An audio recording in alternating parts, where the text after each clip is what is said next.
राहु केतु के बारे में बहुत ज़्यादा कन्फ्यूज़न है। इसमें मैं आपको जो बताऊंगा उनमें बहुत सारी चीज़ों से पलट जाऊंगा आगे जाके।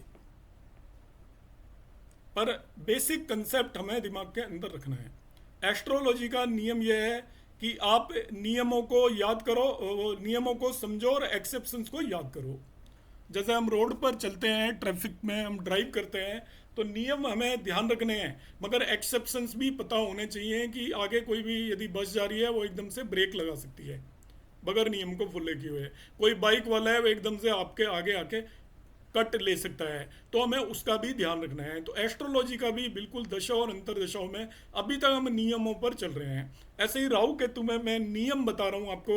इन नियमों में जो एक्सेप्शंस होंगे वो भी इक्वली इंपॉर्टेंट होंगे, पर आपको नियम समझ में आ गए तो एक्सेप्शंस को लर्न करने में देर नहीं लगेगी। इसलिए जो अभी मैं नियम बता रहा हूँ, क्योंकि इन दोनों ग्रहों के बारे में एस्ट्रोलॉजी का सबसे डार्क एरिया रेट्रोग्रेड प्लेनेट और Rahu and Ketu. Reason behind that, Rahu Ketu कोई ग्रह तो है नहीं और रेट्रोग्रेड प्लेनेट के बारे में जानकारी कम है। तो राहु और केतु को मैं सबसे पहले इंटरप्रेट ऐसे करूंगा, जैसे आपकी कुंडली के अंदर लग्न होती है। लग्न एक बिंदु होता है, मात्र एक पॉइंट होता है।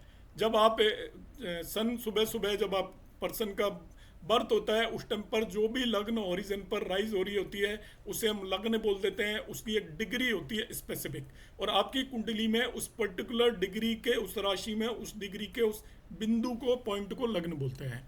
तो लग्न इज ओनली ए पॉइंट, और उसका एक लॉर्ड होता है जिसे हम लग्न लॉर्ड बोलते हैं। उस पॉइंट का लॉर्ड है एक्चुअली। लग्न कोई एक ग्रह की तरह एक बॉडी नहीं है, कोई फिजिकल ऑब्जेक्ट नहीं है। इट इज़ ए पॉइंट कि आपका उस पर्टिकुलर पॉइंट टाइम पर जब किसी पर्सन का बर्थ हुआ तो कौन सी राशि किस डिग्री पर हॉरिजन पर राइज कर रही थी, ऊपर आ रही थी, दिखाई दे रही थी, उसकी जो भी डिग्री होती है उसे हम लग्न बोलते हैं। राहु और केतु भी कुछ भी नहीं है। जैसे लग्न एक पॉइंट है, ऐसे ही ये पॉइंट होते हैं एक पर्टिकुलर राशि के अंदर। जब आपका या किसी का भी बर्थ होता है, उस बर्थ के टाइम पर राहु और केतु ये पॉइंट ऑफ इंटरसेक्शन होते हैं दो पाथ के। तो वो उस पर्टिकुलर पाथ पर वो जहाँ पे भी पॉइंट ऑफ इंटरसेक्शन जिस भी राशि में होता है, जितनी भी डिग्री पर होता है, उसी को हम राहु केतु बोलते हैं। और राहु और केतु सभी ग्रहों के होते हैं। राहु केतु अब डिफरेंट डिफरेंट ग्रह के जो ऑर्बिट हैं वो एक दूसरे को इंटरसेक्ट करते हैं, तो सभी ग्रहों के राहु केतु होते हैं। मगर क्योंकि चंद्रमा पृथ्वी के सबसे नज़दीक है, तो चंद्रमा का जो ऑर्बिट जिसमें वो रिवॉल्व करता है, और जो आपका सन का जो ऑर्बिट है, वो दोनों जिन भी पॉइंट पर इंटरसेक्ट करते हैं उसे हम रेस्पेक्टिवली राहु और केतु बोल देते हैं। अब जिस पर्सन का जब बर्थ होता है उस समय पर वो पॉइंट जिस राशि में आते हैं उन्हीं को हम अपनी कुंडली में मार्क करके राहु केतु का नाम दे देते हैं। तो ये कोई ग्रह नहीं है, इन्हें हमने नाम दिया हुआ है हाइपोथेटिकल। यदि आप स्टोरीज में जाओगे तो उसकी एक अलग कहानी है, मगर आप एस्ट्रोनॉमी के हिसाब से सीखोगे तो ये पॉइंट ऑफ इंटरसेक्शन है। तो जैसे हमारी कुंडली में एक लग्न होती है, वैसे ही राहु केतु भी एक पॉइंट है। अब ध्यान से यदि आप इसको समझें और बहुत डीपली अंडरस्टैंड करने की कोशिश करें, तो लग्न का सारा कारोबार लग्न लॉर्ड पे डिपेंड करता है। खुद पे तो करता ही है, मगर लग्न लॉर्ड पे डिपेंड करता है। मैं इसको एक्चुअली आपको बेसिक कंसेप्ट समझाने की कोशिश कर रहा हूँ। लग्न का कारोबार लग्न लॉर्ड पर डिपेंड करता है, क्योंकि वो पॉइंट है, उसका फिजिकल एग्जिस्टेंस नहीं है, उसके अंदर कोई ताकत नहीं है, वो कोई चलता नहीं है, कोई घूमता नहीं है, कोई फिरता नहीं है। Exactly in the similar way Rahu और केतु केवल पॉइंट है, और उन पॉइंटों का कारोबार भी उनके लॉर्ड पर ही डिपेंड करेगा जो उस पर्टिकुलर पॉइंट के स्वामी हैं, जिस राशि के अंदर आपकी कुंडली में वो पॉइंट पड़े हुए हैं। ये लग्न जैसे ही दो पॉइंट हैं और इनका जो भी लॉर्ड होगा उस पर ही उनका डिपेंड करेगा। तो आप जितने भी क्लासिक्स पढ़ोगे उसको यदि आप ध्यान से समझो, तो मैं जो अभी सेंटेंस बोल रहा हूँ वही है। ये चीज़ आपको कहीं लिखी हुई नहीं मिलेगी, मगर ये एग्जैक्टली यही है। अब मैं समझाता हूँ कंसेप्ट। देखिए, Rahu Ketu gives result as per bhav in which they are placed. वही मेरा सेंटेंस का कंफर्मेशन है। भाव का मतलब क्या हुआ? भाव में वो बिंदु होगा और भाव का एक लॉर्ड होगा, तो उसकी तरीके से ही ये रिजल्ट देने वाले हैं आपके। यदि वो बेनिफिक हाउसेज में है, यदि 159 में, तो वो बेनिफिक रिजल्ट देंगे, क्योंकि 159 का आपको मालूम है कि जो लॉर्ड होगा वो बेनिफिक होगा। ऐसे ही यदि वो 4, 7, 10, 2, 8, 12 में है तो उन्हें न्यूट्रल मानते हैं। वैसे 8th में न्यूट्रल नहीं मानते, मगर ये जो भी क्लासिक से मैंने उठाया उसके हिसाब से मैं बता रहा हूँ। 4, 7, 10 तो केंद्र स्थान हो गए। दूसरे और 12वें भाव को इन जनरल न्यूट्रल माना जाता है, और 8वें में भी यहाँ पर इसको न्यूट्रल मान रहे हैं, और 3, 6, 11 में मेलिफिक मानते हैं। अब इसका ये मतलब मत मान लेना कि ये मेलिफिक नहीं होते, 3 में अच्छे रिजल्ट देते हैं, 6 में अच्छे रिजल्ट देते हैं। तो रिजल्ट का मेलिफिक और बेनिफिक से कोई बहुत लेना देना नहीं होता, वो मैं आपको आगे बताऊंगा। एक मेलिफिक प्लेनेट भी रिजल्ट देता है, 6th लॉर्ड है वो मेलिफिक होता है, तो वो क्या रिजल्ट 6 लॉर्ड स्ट्रॉन्ग होगा तो आपकी जिंदगी बना देगा मेलिफिक होते हुए भी। इसलिए कोई प्लेनेट को हम मेलिफिक बोल रहे हैं उसका ये मतलब मत समझ लेना कि वो आपको रिजल्ट बर्बादी का ही देगा। मेलिफिक के अलग तरीके का इंटरप्रिटेशन है, बेनिफिक का अलग तरीके का इंटरप्रिटेशन है, मगर 3, 6, 11 में राहु को मेलिफिक मानते हैं। छठे भाव में इसके बड़े स्ट्रॉन्ग योग होते हैं, तीसरे भाव में स्ट्रॉन्ग योग होते हैं, 11वें भाव में स्ट्रॉन्ग योग होते हैं, मगर उसे माना मेलिफिक जाएगा, ये ध्यान रखना। क्यों होते हैं वो मैं आगे बताऊंगा, किस तरीके के रिजल्ट देते हैं जब राहु केतु पे मैं अभी लंबी क्लास होगी है राहु केतु पर, आज भी कराऊंगा मैं, कल भी कराऊंगा आपको। Second part, Rahu and Ketu also give result of planet conjuncted with them. Rahu Ketu will give result similar to planet conjuncted with them. उनके साथ जो भी प्लेनेट आकर बैठ गया, उनके साथ जो भी प्लेनेट प्लेस्ड हो गया, उसके भी रिजल्ट ये देते हैं। तो सेकंड पॉइंट ये है, मतलब जिस भाव में बैठे हैं उसके हिसाब से तो इन्हें हम बेनिफिक और मेलिफिक मानकर चलेंगे, और राहु केतु आपके उस भाव से रिलेटेड रिजल्ट देंगे, मगर इनके साथ जो भी कंजंक्शन में आकर बैठ गया उसके जैसे भी ये रिजल्ट देते हैं। Third one, they will behave like the planet with which they are conjuncted. If they are with sun, they will behave as sun, and if they are with moon, they will behave as moon. तो जिस भी ग्रह के साथ वो कंजक्टेड होते हैं उसके जैसा वो बिहेव करने लग जाते हैं। In other words, they will double the result of planet with which they are in conjunction, जिसको बोलते हैं एनहांस कर देते हैं रिजल्ट। एनहांस करने का मतलब वो उसकी तरीके से बिहेव करने लग जाते हैं। किसी मेलिफिक प्लेनेट के साथ वो कंजक्ट हो गए तो उसे डबल मेलिफिक कर देंगे, वो और भी ज़्यादा उसे खराब करने की कोशिश करेंगे। तो राहु केतु जिस भी प्लेनेट के साथ कंजक्टेड होते हैं उसकी तरीके से बिहेव करने लग जाते हैं। तरीके का मतलब वो मेलिफिक है तो ये मेलिफिक की तरह बिहेव करेंगे, बेनिफिक है तो वो बेनिफिक की तरह बिहेव करेंगे। तो लाइक सन वहाँ पर बैठा हुआ है वो मेलिफिक है तो वो सन की तरह बिहेव करने लग जाएंगे। मून यदि बेनिफिक है बाय द वे तो मून की तरह बिहेव करने लग जाएंगे। कोई भी प्लेनेट उनके साथ बैठा हुआ है उसकी तरह वो बिहेव करने लग जाते हैं। ड्यू टू दिस रीजन, इसी रीजन की वजह से, वेनेवर राहु और केतु आर प्लेस्ड इन केंद्र और ट्राइन, केंद्र और त्रिकोण में चले गए, विद केंद्र और ट्राइन लॉर्ड दे बिकम योकर। तो केंद्र में चले गए वो और केंद्र लॉर्ड या ट्राइन लॉर्ड के साथ जाकर बैठ गए, तो वो क्योंकि केंद्र और ट्राइन का जो कॉम्बिनेशन है, केंद्र में वो ट्राइन लॉर्ड के साथ जाकर बैठ गए तो वो केंद्र त्रिकोण राजयोग निर्मित करेगा। क्योंकि केंद्र और ट्राइन लॉर्ड जब भी एक साथ बैठे हैं तो क्योंकि राहु यदि केंद्र में है और वो ट्राइन लॉर्ड के साथ बैठ गया तो राहु एज ए केंद्र लॉर्ड बिहेव करेगा, और ट्राइन लॉर्ड के साथ बैठ गया तो वो केंद्र त्रिकोण राजयोग बनाएगा। इसी तरीके से वो त्रिकोण में भी केंद्र के स्वामी के साथ जाकर बैठ जाए तो वो राजयोग कारक हो जाते हैं। इसलिए राहु देखिए केंद्र में बैठकर राजयोग बना रहा है, एक बेनिफिक और स्ट्रॉन्ग प्लेनेट की तरह वो एक्ट कर रहा है, यहाँ पर योग कारक बन जाएगा। एग्जाम्पल है like in cancer ascendant, if Rahu is with the Mars in 5th or 10th house, it will become परम योग कारक। एग्जाम्पल बता रहा हूँ क्यों हो जाएगा। यदि कैंसर असेंडेंट के केस में एक्चुअली मार्स 5th और 10th लॉर्ड होता है, योग कारक होता है, और राहु यदि मार्स के साथ योग कारक के साथ वहाँ पर जाकर बैठ गया तो वो भी योग कारक हो जाएगा और केंद्र त्रिकोण राजयोग फॉर्म करेगा। यहाँ पर ये देखिए मार्स और राहु एक साथ बैठ गए 5वें भाव में। यहाँ पे मार्स 1 और 8 का लॉर्ड है और राहु त्रिकोण में बैठा हुआ है, तो वो मार्स एक फंक्शनल बेनिफिक योग कारक प्लेनेट के साथ त्रिकोण में बैठा हुआ है, तो ये परम योग कारक हो गया क्योंकि मार्स के करैक्टरिस्टिक इसके अंदर आ जाएंगे और त्रिकोण में बैठा है, इसलिए शुभ भी है, ये बेनिफिक भी है, और इस तरीके से ये केंद्र त्रिकोण राजयोग निर्मित कर रहा है। यहाँ पर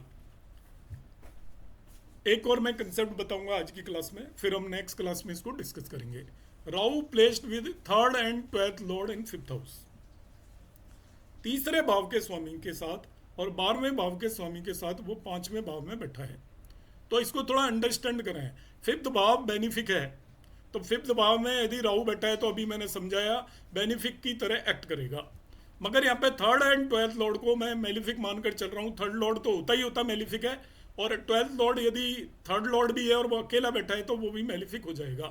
थर्ड एंड ट्वेल्थ लॉर्ड के साथ आपने राहु को पांचवें भाव के अंदर प्लेस कर दिया, तो उसको हम किस तरीके से इंटरप्रेट करेंगे, ये बहुत इंपॉर्टेंट इंटरप्रिटेशन है। इसमें क्या करना है आपको, Rahu when placed with a planet in a house then it takes characteristics of that house and also conjuncted planet. दो तरह की चीजें आ जाएंगी इसमें। वो जिस भाव में बैठा है उसकी तरह बिहेव करता है, मगर उसके साथ जो भी ग्रह बैठा हुआ है उसकी तरह भी वो बिहेव करता है। उसको जो ग्रह देख रहा है उसकी तरह भी बिहेव करता है। तीन चीजों का असर पड़ता है राहु पर। और जो मैं बातें राहु के लिए बोल रहा हूँ वो केतु के लिए भी एप्लीकेबल होती हैं, कि राहु पर जिस भाव में बैठा है उसके तरह वो बिहेव करेगा। जिस प्लेनेट का उस पर इन्फ्लुएंस है, इन्फ्लुएंस का मतलब उसके साथ कंजक्टेड है, उसकी तरह बिहेव करेगा। उससे जो एस्पेक्ट कर रहा है उसकी तरह बिहेव करेगा। तो तीन तरीके के असर हैं, तीन चीज़ें ऑलवेज कलेक्टिवली लेकर चल रही हैं। अब उनको हम इंटरप्रेट मगर करेंगे कैसे, ये मैंने यहाँ पे कोशिश की आपको समझाने की। देखिए, Rahu gives result of fifth house but by association also giving result of twelfth and third lord, so malefic as well. क्योंकि राहु फिफ्थ हाउस के अंदर ट्वेल्थ और थर्ड लॉर्ड के साथ जाकर बैठ गया, ट्वेल्थ और थर्ड लॉर्ड को मैं मेलिफिक मानकर चल रहा हूँ, तो वो आपका एज ए फिफ्थ हाउस के भी रिजल्ट देगा और ट्वेल्थ और थर्ड लॉर्ड के मेलिफिक भी देगा। देगा कब और कैसे देगा, इसको समझने की जरूरत है। देखिए, Rahu is conjuncted with more than one planet. एक रूल यहाँ पर लिखा हुआ है, ऊपर वाले को एक्सप्लेन करूंगा। Rahu is conjuncted with more than one planet, तो ये क्वेश्चन आएगा कि ये इसके साथ भी है, इसके साथ भी है, तो उसको मैंने क्लियर करने की कोशिश की है। Then take closest planet to Rahu.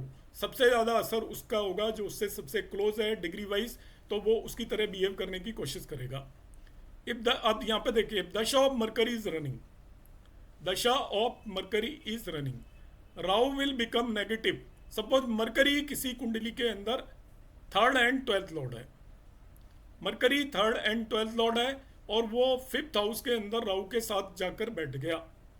इसको हम इंटरप्रेट करेंगे, mercury is third and twelfth Lord और वो आपका जाकर राहु के साथ बैठ गया है। जो ये थर्ड एंड ट्वेल्थ लॉर्ड आपकी कैंसर असेंडेंट के लिए मरकरी होगा और वो फिफ्थ हाउस में राहु के साथ जाकर बैठ गया। अब इसको ध्यान से समझना। देखिए क्या क्या कंडीशंस होंगी।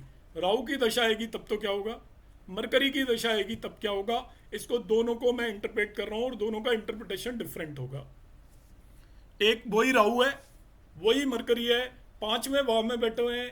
पांचवा भाव बेनिफिक है, मगर उसके साथ जो प्लेनेट बैठा हुआ है मरकरी वो मेलिफिक है, थर्ड एंड ट्वेल्थ लॉर्ड है।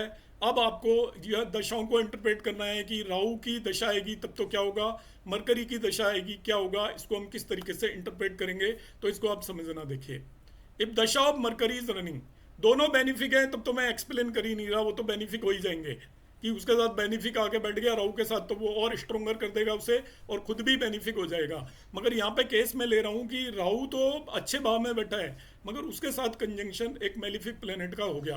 तो if dasha of Mercury is running Rahu will become negative. Mercury क्योंकि नेगेटिव है इसलिए ये भी नेगेटिव हो जाएगा and it will give malefic result due to malefic nature of conjuncted planet. It will enhance negative result of the Mercury. Mercury की दशा होगी तो मरकरी के नेगेटिव रिजल्ट को एनहांस कर देगा। इसलिए राहु को बुरा माना जाता है जब यदि उसके साथ मेलिफिक प्लेनेट आकर बैठ जाए और उसकी दशा हो तो वो आपको मरकरी को और भी ज़्यादा मेलिफिक बना देगा। वो दशा बहुत ही कष्टप्रद होने वाली है, बहुत ही ज़्यादा खराब जाने वाली है। मगर यहीं पर इफ दशा ऑफ राहु आ रही है, राहु क्योंकि फिफ्थ हाउस में बैठा हुआ है और राहु जिस हाउस में बैठा है उसके लॉर्ड की तरह बिहेव करता है। अब dasha of Rahu now it will give result as per its placement, मतलब फिफ्थ हाउस के रिजल्ट देगा, बेनिफिक रिजल्ट देगा। But negative effect of conjuncted planet will also appear and it will also give negative result of the conjuncted planet. अंतर पड़ गया दोनों में। जब मरकरी की दशा थी तो माँ खराब थी, खराब ही खराब थी। इसने राहु ने उसी जगह पर बैठकर मरकरी की दशा को और खराब किया, क्योंकि ये जैसा प्लेनेट इसके साथ बैठा है उसको डबल कर देता है। वो खराब है तो इसने उसको और खराब कर दिया। मगर खुद जब इसकी अपनी दशा आएगी तो मरकरी का नेगेटिव इन्फ्लुएंस इस पर होगा। वो किसी पे भी होता है, कोई भी बेनिफिक प्लेनेट बैठा है उसके साथ मेलिफिक अगर बैठ जाए तो उस पर होता है। इसी तरीके से यहाँ पर राहु ऐसे बेनिफिक बैठा हुआ है, मगर क्योंकि उसके साथ एक मेलिफिक प्लेनेट अगर बैठ गया तो अपनी दशा में ये बिल्कुल उस तरीके के खराब रिजल्ट नहीं देगा जैसे इसने मरकरी के देने थे। Aspected planets also modify result of Rahu as per their own nature. तो जो भी प्लैनेट एस्पेक्ट कर रहे होते हैं वो भी इसके रिजल्ट को मॉडिफाई करते हैं। To understand Rahu we can take it like a planet which strengthen the planet with which it is placed and behave on the basis of placement, conjunction and aspect all together। तो इसको sentence को मैं and करता हूँ यहाँ पर कि आपको राहु को जब भी देखना है, अंडरस्टैंड करना है, तो ये ध्यान रखना है ये इसके साथ जो भी ग्रह आकर बैठता है उसे स्ट्रेंथन करता है, जैसा भी है वैसे ही उसकी स्ट्रेंथ को ये बढ़ा देता है। यदि बेनिफिक है तो और बेनिफिक करेगा, मेलिफिक है तो और मेलिफिक करेगा। और इसका ओवरऑल बिहेवियर डिपेंड करता है इसके प्लेसमेंट पर, कहाँ पर रखा हुआ है, कंजंक्शन जो इसके साथ प्लेनेट बैठे हुए हैं और जो प्लेनेट इसे एस्पेक्ट कर रहे हैं, इन सब चीज़ों पर इसका ओवरऑल बिहेवियर डिपेंड करता है। तो आज की क्लास को मैं यहीं पर एंड अप करूँगा। राहु अभी हम कंटिन्यू रखेंगे कमिंग क्लास के अंदर।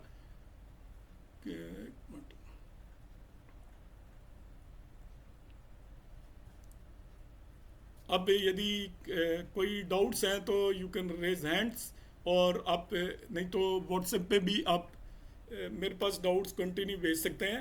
तो उसमें आपके जो भी डाउट्स होंगे, और मैं सभी से रिक्वेस्ट करूंगा कि कम से कम एक दो कुंडलियों के अंदर हर एक पर्टिकुलर महादशा को पकड़ लें और उसके अंदर अंतरदशाओं को आप चेक करें कि अंतरदशाएं कैसी जाएंगी। और वो आपको कोई डाउट हो तो मेरे पास वेरिफिकेशन के लिए, चेक करने के लिए भेज सकते हैं, ग्रुप पे डाल सकते हैं आप, आपस में भी बहुत सारे लोग करेक्ट कर देते हैं। तो उससे हमें बहुत ज़्यादा आपको सीखने को मिलेगा। ये बहुत ज़रूरी है सीखना। इसमें थोड़े बहुत वेरिएशंस आएंगे आगे, मैं ऑलरेडी बता रहा हूँ, इसलिए आप वेरिएशंस को ना पकड़ें। अभी जो मैंने समझाया उसको केवल समझने की कोशिश करें राइट नाउ। जी मोनिका मैम। नमस्ते सर। जी नमस्कार मैम। सर आपने जो तुला लगन की कुंडली दिखाई थी ना, उसमें सन और मून को आपने उभयधर्मी बताया था, है ना? तो वो कंजक्शन के कारण संबंधी तो मानेंगे ना उनको? कंजक्शन हाँ संबंधी मानेंगे, संबंधी होंगे ना वो, वही मैं पूछ रही थी क्योंकि आपने बोला था उभयधर्मी है वो। नहीं तो अच्छा वो एक जगह ही बैठे थे क्या? कंजक्शन था ना उनका, क्या वो था? कंजक्शन में थे ना। चलो कोई बात नहीं, कंजंक्शन है तो फिर वो उस तरीके से लग जाएंगे, वो हो सकता है कई मिस्टेक्स हो उसमें। तो मतलब सधर्मी लेंगे उनको? नहीं सधर्मी नहीं, संबंधी लेंगे फिर वो। हाँ सॉरी, संबंधी हाँ लेंगे। तो वो फिर अपने अपने रिजल्ट देंगे। ठीक है सर। जी कोकिला मैम। जी कोकिला सर। मैम।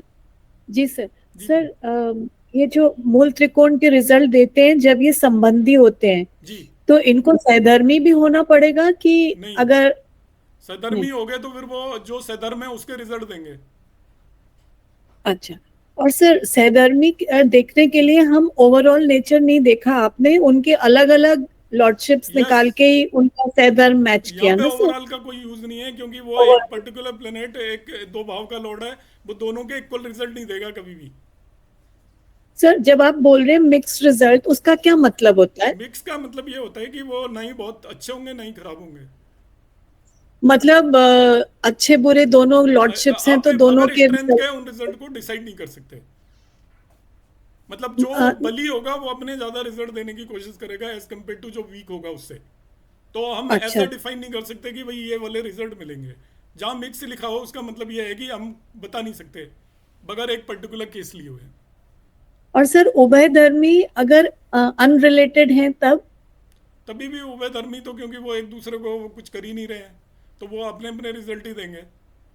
अपने अपने देंगे। हाँ और सर एक चीज और, जब आप बोल रहे हैं ना कि 6-11 के रिजल्ट्स देगा किसी एक, उसमें आपने बताए, तो सर 11th को क्या यहाँ पे क्या ऐसा लिया जाता है कि 6 से 6 है तो खराब, मतलब बीमारी और खराब होना, या कैसे माना जाता है इसको? ऐसा है वो रिजल्ट हम बाद में डिस्कस करेंगे क्योंकि वो फिर वही चीज आ जाएगी। उसका जो मेलिफिक का मतलब ये नहीं है कि वो आपको मेलिफिक रिजल्ट ही देगा। मेलिफिक जो लॉर्डशिप होती है वो भावों को मेलिफिक बोल दिया गया है, और आज के समय पर वो बहुत सारे मेलिफिक भी रिजल्ट आपको चाहिए होते हैं लाइफ में।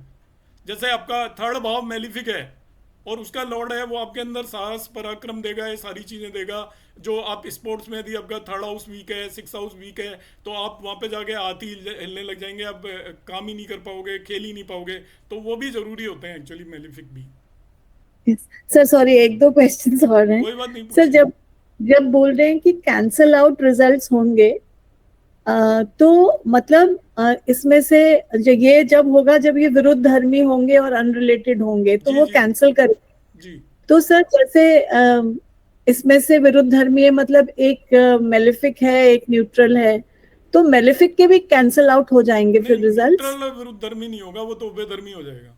सॉरी सॉरी सॉरी, एक मेलेफिक है, एक बेनिफिक है, विरुद्ध धर्मी है। वो तो अगर बेनिफिक नहीं मिलेगा तो मेलेफिक भी नहीं मिलेगा, कैंसिल हाँ, होगा तभी उसका मिक्स भी बोल रहे हैं result। ना कि थोड़े बहुत रिजल्ट मिलेंगे, कुछ वो एक दूसरे के कैंसिल कर देंगे। मतलब जो आप रिजल्ट एक्सपेक्ट कर रहे हो वैसे नहीं मिलेंगे, थोड़े बहुत मेलिफिक मिलेंगे और थोड़े बहुत आपको बेनिफिक मिलेंगे। और सर राहु केतु जब कंजंक्शन में है, तो उसका जो जिसके साथ वो कंजंक्टेड है, उस लॉर्ड की दो लॉर्डशिप्स हैं, तो उसको पॉइंट्स देख के उसका ओवरऑल एक निकालेंगे पहले, फिर डिसाइड करेंगे ये किसके साथ बैठा है बिल्कुल ना बिल्कुल सर? बिल्कुल बिल्कुल। ऐसे करेंगे। सर जब फिफ्थ हाउस, अभी आपने बताया राहु फिफ्थ हाउस में बैठा है और मरकरी 312 लॉर्ड के साथ है, तो वो फिफ्थ के बैड रिजल्ट्स देगा क्या? कौन? सॉरी, ये राहु और मरकरी आपने बताया था ना अभी, जो हाँ, तो साथ में मरकरी बैठा। तो रिजल्ट देगा, खराब रिजल्ट ही देगा। वो एज ए लॉर्ड भी फिफ्थ हाउस में आकर बैठ गया, तो फिफ्थ हाउस के रिजल्ट को खराब तो करेगा ही ना वो। नहीं तो राहु जब अपनी दशा हाँ, में, राहु अपनी दशा में फिफ्थ हाउस के रिजल्ट देगा, मगर due to presence of Mercury उसके रिजल्ट को वो मेलिफिक रिजल्ट भी आपको मिलेंगे, पूरी तरह से बेनिफिक नहीं रहेगा वो। मतलब फिफ्थ के भी देगा अच्छे, मगर मरकरी के मेलिफिक रिजल्ट्स भी देगा। एक्चुअली जहाँ पे भी 6 से 12th लॉर्ड आकर बैठ जाता है, किसी के साथ कंजक्ट कर होता है, तो उसके जो बेनिफिक रिजल्ट है उनमें कमी लाता है और अपना असर डाल देता है उसके ऊपर। ओके सर, तो सर जैसे अगर केतु और मरकरी कंजंक्टेड हो और मरकरी लगन लॉर्ड हो, 10th लॉर्ड हो, तो ओवरऑल वो बेनिफिक हो गया जी मरकरी। जी। तो अब ये केतु मरकरी को एनहांस कर देगा, उसके रिजल्ट्स को बढ़ा देगा। नहीं, वो यदि बेनिफिक है तो बढ़ाएगा। सर मरकरी लगन लॉर्ड और 10th लॉर्ड है तो बेनिफिक माना जाएगा ना? हाँ, बिल्कुल करेक्ट। तो फिर अब केतु अपनी दशा में मरकरी को मैग्नीफाई कर देगा। अपनी दशा के अंदर तो केतु नहीं, मरकरी की दशा में मैग्नीफाई होगा मरकरी। अच्छा, मरकरी की खुद की दशा में केतु उसको यस मैग्नीफाई कर यस देगा। Yes yes. ठीक, thank you so much. Okay. Thank you. Jain साहब, वो कविता मैम। सर मेरा क्वेश्चन ना राहु से है रिलेटेड। जी, पूछे। आपने कहा कि राहु जहाँ बैठेगा, मतलब उस जो प्लेनेट होगा उसके इफेक्ट को और ज्यादा बढ़ा देगा। अब जैसे गुरु, मतलब वैसे तो नेचुरल वो है बेनिफिक, और वो 7th लगन में आप कहते हो कि मेलेफिक हो जाते हैं गुरु, वैसे भी 3rd और 6th के लोड है, तो वो और बुरे रिजल्ट दे देंगे, मतलब गुरु हाँ, दे इस देंगे। टाइम। और फिर जब मान लो इसमें राहु का जब अंतर आएगा, तब राहु कैसा प्रभाव देंगे? राहु की तो गुरु बताइए ना, में राहु कहाँ पे बैठा है उस पर डिपेंड करेगा ना। वही गुरु के साथ राहु है ना, नहीं, लगन में ही साथ नहीं, सर भाव जी। बताओ, साथ से थोड़ी मतलब है। किस भाव में बैठा सर है? जी लगन में हाँ, ही। राहु लगन में बैठा हुआ है, तो राहु की दशा में आपको गुरु क्योंकि मेलिफिक है, इसलिए राहु के रिजल्ट जितने बेनिफिक मिलने चाहिए उतने नहीं मिलेंगे। अंतरदशा में भी सेम आएगा ऑब्वियसली इफेक्ट। वो तो रिजल्ट तो सेम ही रहेंगे उसकी अपनी अंतरदशा के भी। वैसे तुला लगन में राहु का ज्यादा बुरा नहीं मानते ना सर जी, ये ठीक मानते हैं, सो नहीं, है। अभी आप स्पेसिफिक मत बात करो, लॉर्डशिप की बात करो, वो तो अलग अलग ठीक है। एक्सेप्शंस बहुत हैं। और वो जैसे तो ही इनको मंगल का एस्पेक्ट भी पड़ रहा है राहु पे, तो ये फिर वो उसका भी और बुरा इफेक्ट हो गया फिर। हाँ होगा। केतु का भी उल्टा, मतलब ये तो 5 गुना बढ़ गया ना इफेक्ट सर उस टाइम दशा में। वो तो आप तोल लो कितना बढ़ रहा है। नहीं, जो आप रूल बता रहे हो उसके अकॉर्डिंग सर जी, मैं तो सिर्फ नहीं, पूछ आपकी रही हूँ। मैंने बात बताई थी ना कि आप एस्पेक्ट भी आपको देखना है, आपको कंजंक्शन भी देखना है हाँ, और प्लेसमेंट भी हाँ, देखना है। तीनों चीजें मैंने आपको क्लियर बताई हैं। तो वो यदि अगर खराब भाव में बैठा है तो वो खुद ही खराब है, उसके साथ और खराब आ गया तो और खराब हो जाएगा। मगर अच्छे भाव में बैठा है तो खुद अच्छा है, मगर उसके साथ कंजंक्शन और एस्पेक्ट मेलिफिक है तो वो और खराब हो जाएगा। ठीक है। जी, जैन साहब। हाँ सर, प्रणाम सर। जी, प्रणाम सर। सर आपने स्टार्टिंग में वो मीन लगन की कुंडली लगाई थी, तो उसमें आपने बताया कि जो मंगल सेकंड लॉर्ड और नाइन्थ लॉर्ड है, जी बोले सर। तो उसमें मैं कह रहा था सर, आपने मीन लगन की स्टार्टिंग में कुंडली लगाई थी, उसमें मंगल को सेकंड लॉर्ड और नाइन्थ लॉर्ड है, तो उसमें मंगल की प्लेसमेंट से सेकंड लॉर्ड का डिसाइडेड किया था, ठीक है सर। जी तो मंगल अगर सपोज मोर देन टू, मतलब 3-4 प्लेनेट के साथ बैठा हो, तो कैसे डिसाइड करेंगे उसको? Degree wise? जिसके क्लोज है उसका ज्यादा इफेक्ट पड़ेगा, मगर 2-3 के क्लोज है तो जो हमने पॉइंट सिस्टम बनाया था उसको मान लो, और इन जनरल आप उसको न्यूट्रल कर दो यदि ज्यादा ही असर है तो। नहीं सर, जैसे मंगल एक है तो उसमें 4 प्लेनेट के साथ है, सूर्य, मंगल और अपना गुरु के साथ है, बुध देखो के सर साथ उसमें में। 2-3 मेलिफिक है तो मेलिफिक इन्फ्लुएंस ज्यादा हो गया। हेलो सर आप लॉर्डशिप देखो ना उनकी जो बैठे हुए हैं उनकी साथ में। अच्छा, और जो जो उसके क्लोजेस्ट डिग्री में है उसको देखो। नहीं अब क्लोजेस तो इतना है कि 2-3 काफी क्लोजेस का मतलब है ज्यादा डिफरेंस है तो क्लोजेस देखोगे, मगर वो आसपास ही आ रही हैं तो असर दोनों का ही पड़ेगा फिर। अच्छा अच्छा, मतलब ठीक है। एक तो और ये है अगर कि बिल्कुल ही क्लोज है और दूसरा काफी दूर है, तो जो बिल्कुल क्लोज है उसका असर ज्यादा मान लो। अगर 2-1 डिग्री का ही डिफरेंस है, 1-8 डिग्री का डिफरेंस है, तो दोनों असर डालेंगे उसके ऊपर।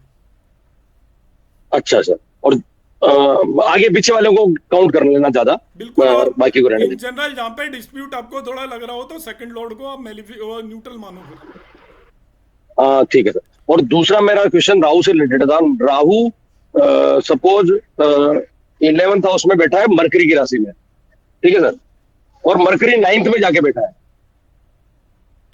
तो उसको क्या बेनिफिक मानेंगे? मेलिफिक है सर, मैंने वो उसके डिस्पोजिटर की मैंने बात ही नहीं की। वो किस भाव में बैठा है उसके अच्छा बेस पे बताया मैंने। अच्छा, वो अच्छा जो लॉर्डशिप के हिसाब से मानेंगे हाँ उसको, मैं लॉर्डशिप ठीक है बताया सर। केवल, बाकी डिस्पोजिटर की नहीं बात की अभी। अच्छा, तो वो मरकरी 11th लॉर्ड हो गया, मेलेफिक हो गया, तो ऑलरेडी ठीक है सर, ठीक, ओके सर, बस इतना ही। योगेश थैंक जी। You sir. सर नमस्कार। जी नमस्कार। सर मेरे 2-3 क्वेश्चन है सर। बिल्कुल बिल्कुल पूछिए। सर जो मैं समझ पाया हूँ कि अगर कोई ये जो है संबंधी है अगर, हाँ तो संबंधी में फिर हमें वो न्यूट्रल मैलेफिक बेनिफिक कुछ नहीं देखना, जी वो सारे ही भावों के रिजल्ट देंगे, और उसमें जो मूल त्रिकोण राशि है उसके ज्यादा देंगे और बाकी भावों के कम देंगे। बिल्कुल करेक्ट। और अगर संबंधी नहीं है हाँ तो जितने में वो सहधर्मी है उनके सब उन भावों के रिजल्ट देंगे। तो जो बाकी भाव बचता है, जिसका मान लीजिए 3 सहधर्मी हो गए और एक बचा है, तो उसका कुछ भी नहीं मिलेगा या नहीं नहीं थोड़ा बहुत कुछ भी मिलेगा? नहीं, मेनली प्रीडोमिनेंटली वो रिजल्ट मिलेंगे। रिजल्ट तो सभी के देगा अपनी दशा में, पर ये मान के चलिए कि वो ज्यादा रिजल्ट उसी के देगा। अच्छा, सहधर्मी है अगर, हाँ तो 3 मतलब थोड़े बहुत रिजल्ट बाकी के भी वो मिलेंगे। देगा तो अपनी लॉर्डशिप के सभी रिजल्ट देगा, प्लेसमेंट के भी देगा, मगर आप उसको असेस करें तो जैसे वहाँ के रिजल्ट वो 80 दे रहे हैं तो वहाँ के 20 देगा बस। ठीक है सर। सर बस एक लास्ट क्वेश्चन ये है कि आपने राहु केतु की जो लास्ट स्लाइड दिखाई थी उसमें आपने 3rd एंड 12th लॉर्ड लिया अलग से, हम्म। तो खाली आपने 3rd एंड 12th लॉर्ड को कोई अलग से ही क्यों लिया, या नहीं अभी नहीं आप वो और भी लेने वाले हैं स्लाइड्स? मेलिफिक हो जाता है इसलिए लिया था बस। नहीं तो 6th लॉर्ड भी मेलिफिक होता है, ऐसे तो हाँ तो 11th भी 3rd होता एंड है। 6th भी ले लेता तो आपका वही क्वेश्चन हो सकता था। अभी आप और लेंगे, मतलब स्लाइड्स अभी और लेंगे उसके ऊपर? हाँ 3rd और 6th भी ले सकते हैं। मैं तो एक एक एग्जांपल लिया कि 3rd और 12th लॉर्ड है तो वो ओवरऑल मेलिफिक वो भी हो रहा है, तो मेलिफिक का इन्फ्लुएंस क्या होगा, और कोई पर्पस नहीं था। अच्छा ठीक है सर, हाँ ठीक है, thank you sir, thank you. जी संत कुमार जी। सर जो ये अंतरदशानाथ जो है वो रिजल्ट महादशानाथ के अकॉर्डिंग ही देंगे या अपने खुद के स्वामित्व के भी देंगे? सर खुद के स्वामित्व के देंगे बिल्कुल। ये जो महादशानाथ है जिसने पूरी महादशा में अपने रिजल्ट्स देने हैं, हाँ वो अंतरदशानाथ के माध्यम से देंगे? महादशानाथ, हाँ अंतरदशानाथ के माध्यम से देंगे, वो उसका रोल होता है काफी। वो भी देंगे और अपने भी देंगे? बिल्कुल दोनों के रिजल्ट मिलते हैं। दोनों जी जहाँ बैठते हैं वहां के, या जहाँ या नहीं, सर, वो महादशानाथ का 3 तरीके रिजल्ट? का रिजल्ट देता है कोई भी प्लेनेट अपनी दशा और अंतरदशा में। एक तो नेचुरल कारकत के रिजल्ट देता है, एक जिन भावों के लॉर्ड है उनके रिजल्ट देता है, तीसरा जिस भाव में बैठा हुआ है उसके रिजल्ट देता है। 3 तरीके के रिजल्ट देता है वो। ये महादशानाथ या अंतरदशानाथ? सभी प्लेनेट सर, महादशा, अंतरदशा, पित्यांतर दशा, सूक्ष्म दशा, जो भी जिस प्लेनेट की दशा चल रही होती है वो अपनी दशा के अंदर 3 तरीके के रिजल्ट देता है प्लेनेट। एक अपने नेचुरल कारकत्व, जैसा शुक्र है शादी का कारक है तो वो उसकी दशा जो भी आएगी उसमें वो शादी करा सकता है। दूसरे वो रिजल्ट देता है जहाँ पर बैठा हुआ है जिस भाव के अंदर। तीसरे रिजल्ट देता है वो जो उसकी लॉर्डशिप है। जैसे सर आपने बताया कि महादशानाथ अपनी अंतरदशा में अपने नेचुरल सिग्निफिकेशन के रिजल्ट देता है। जी जी जी। तो नेचुरल सिग्निफिकेशन वो कैसे रिजल्ट देगा, पॉजिटिव नेगेटिव, वो कैसे पता चलेगा? वो तो उसकी लॉर्डशिप पे डिपेंड करेगा ना, वो कुंडली के लिए बेनिफिक है या मेलिफिक है। तो बेनिफिक है तो बेनिफिक रिजल्ट देगा, बेनिफिक है तो अच्छे रिजल्ट देगा, मेलिफिक है तो लॉर्डशिप के भी इसी बेस पे देता है वो। लॉर्डशिप। ठीक है, thank you ji. Subhash sir. Sir, it's an interesting today's topic on Rahu. Very clear. Kejriwal ji का चार्ट देख लो या अमित शाह का चार्ट देख लो, राहु की दशा मिल जाएगी, आंसर मिल जाएगा। ठीक है जी। बट सहधर्मी वीनस, सैटर्न एंड जुपिटर, मकर लग्न की पत्रिका है। जी। सैटर्न एंड जुपिटर लग्न में बैठे, सहधर्मी हो गए। And note Saturn is retrograde. जी। अब मेरे को ये बोलो जुपिटर में सैटर्न क्या करेंगे, सैटर्न में जुपिटर क्या करेंगे? सैटर्न में जुपिटर क्या करेंगे और जुपिटर में सैटर्न क्या करेंगे, वो एज पर सर लघु पराशरी जो कंसेप्ट है वो अपने अपने रिजल्ट देंगे। नहीं, वो मान लो ये मैं बहुत फेमस आदमी का चार्ट बात कर रहा हूँ। जी जी जी। नहीं होगा sir. He become the president of America. जी। हाँ, मकर लग्न की पत्रिका है। सैटर्न के मेन पीरियड, जुपिटर का सब period, lord of 12th and 3rd, he become the president of America. जी। तो पराक्रम भाव है ना सर। सर पर sir Jupiter is third house. Sir अपना बेसिक कंसेप्ट अपनी पता। जी जी जी। तो जुपिटर ने होल्ड किया है 12th and 3rd हाउस। जी। वो कोई मैलिफिक नहीं, सिर्फ प्लेसमेंट उसका लग्न में। जी। ठीक है, तो मैं तो उसका मिक्स समझूंगा। जी। अब सैटर्न का मेन पीरियड चल रहा है और जुपिटर का सब पीरियड चल रहा है। जी। और he got the authority. Ji.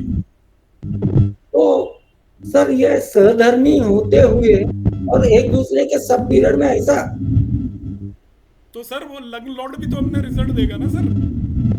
Sir सब पीरियड तो जुपिटर का चल रहा है ना सर। लग्न लॉर्ड तो ऑलवेज डोमिनेट करेगा रिजल्ट को। जुपिटर का सब पीरियड है तो उन दैट वन पर्टिकुलर पीरियड आपको उसको लग्न के भी तो सर रिजल्ट मिलेंगे ना, केवल जुपिटर के थोड़ी रिजल्ट मिलेंगे सर। या इसमें ऐसा तो नहीं, सैटर्न रिट्रोग्रेड है तो उसने 9th तो धनु राशि उसके 12th हाउस में आती है, वो तो दोनों रिजल्ट दे दिए ऐसा। I don't know. नहीं वो तो सर देखना पड़ेगा किसका। ट्रम्प का बता रहे हैं क्या सर आप? नहीं, बराक ओबामा। बराक ओबामा का है।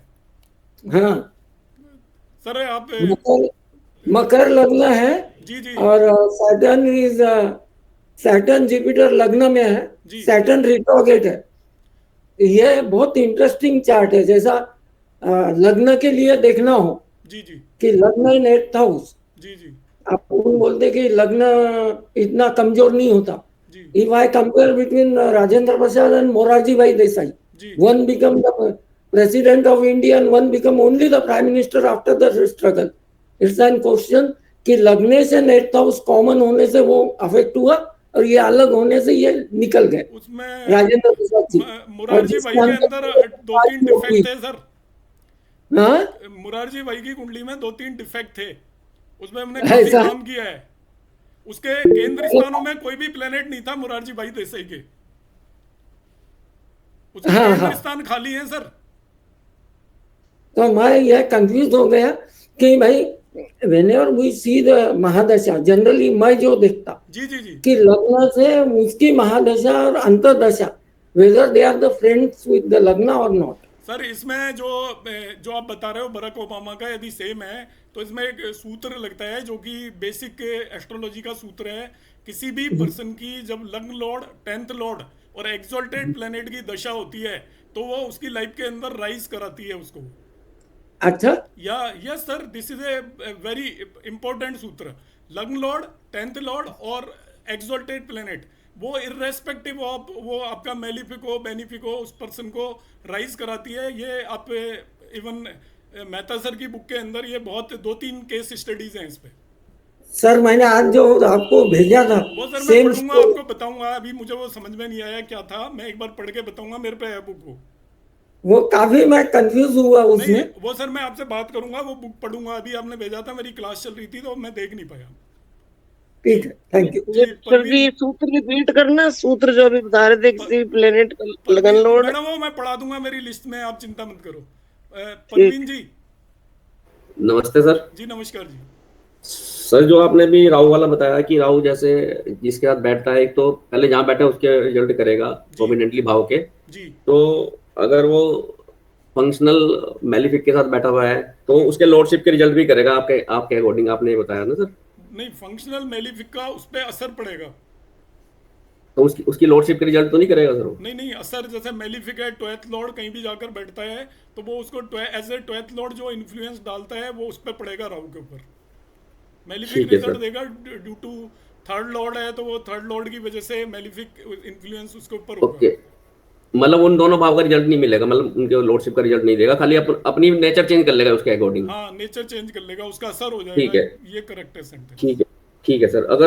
अगर ये मंगल है और शनि है तो दोनों में क्या फर्क पड़ेगा, दोनों में कैसे चेंज करेगा सब? के बेस पे बता रहा हूँ मैं, नेचुरल नेचर के बेस पे नहीं बता रहा। मंगल हो सकता है योग कारक हो उस कुंडली के लिए। नहीं, नेचुरल उसमें कह रहा हूँ सर मैं आपको, सॉरी फंक्शनली कह रहा हूँ सर। फंक्शनल वो है मेलिफिक है, एक केस में मंगल है, एक केस में शनि है।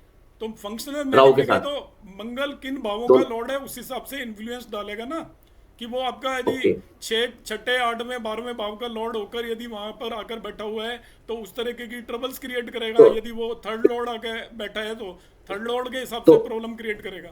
तो इट इज इमैटेरियल कि वो मंगल है या शनि है, हमें सिर्फ लॉर्ड देखना है। लॉर्डशिप में वो उसकी नेचुरल नेचर से कोई ज्यादा मतलब नहीं होता इन जनरल। तो वैसे नेचुरल नेचर को भी हम कंसीडर करेंगे, मगर अभी फिलहाल हम लॉर्डशिप के बेस पर बात कर रहे हैं केवल। Thank you sir. जी Anuj ji. Yes sir. Sir एक क्लैरिफिकेशन है, क्योंकि राहु केतु किसी के लॉर्डशिप नहीं होती इनके पास, तो सहधर्मी वाला कॉन्सेप्ट तो इन पे नहीं लगेगा, राइट? नहीं लगेगा, खाली संबंधी वाला कॉन्सेप्ट लगेगा। और इनका राहु केतु का हम थोड़ा सा अभी मैं अगली क्लास में भी और 2-4 चीजें और बताऊंगा, क्योंकि इनका इंटायरली डिफरेंट है। ये कितने भी बेनिफिक हो फिर भी ये मेलिफिक रिजल्ट जरूर देते हैं।